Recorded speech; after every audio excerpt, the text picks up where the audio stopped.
Quand le dictateur Omar el-Béchir dirige le Soudan de 1989 à 2019, le pays est sous embargo. Cette situation s'étale sur 25 ans et fait beaucoup souffrir l'économie du pays et donc la population. Mais il y a 2 ans et demi, Omar el-Béchir est chassé du pouvoir et les sanctions économiques s'en vont avec lui. Le Soudan commence alors à entrevoir des jours meilleurs.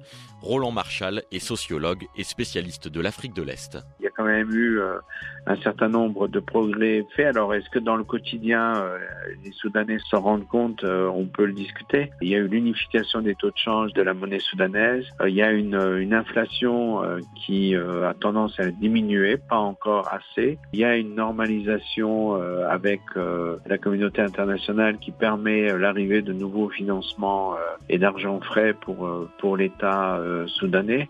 C'était sans compter le coup d'État d'octobre dernier. Pour que les militaires quittent le pouvoir, les Occidentaux décident rapidement de lourdes sanctions. La Banque mondiale suspend 2 milliards de dollars d'aide, les États-Unis 700 millions. Quant aux banques du Soudan, à cause des sanctions occidentales, elles sont toujours en dehors du système international. Elles n'ont donc plus aucun lien avec des banques européennes ou américaines. Et cela ne s'arrête pas là. Les États-Unis promettaient d'envoyer 400 000 tonnes de blé cette année.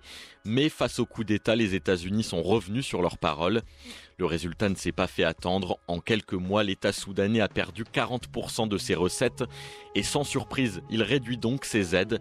Les subventions sur l'essence, par exemple, ont progressivement été réduites.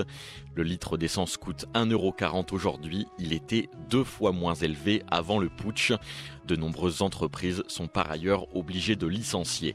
Quant à la population, elle s'en sort comme elle peut. Babiker Mohamed a une famille de 6 personnes à nourrir. Avec 45 € de salaire mensuel comme instituteur, c'est plus qu'un défi. 90% de son salaire est dépensé uniquement pour acheter du pain. Alors dès qu'il y a une manifestation de prévue, le père de famille s'y rend, non seulement pour demander le retour du pouvoir civil, mais également pour réclamer une vie moins chère. Il y a urgence car la situation économique du Soudan est même partie pour s'aggraver.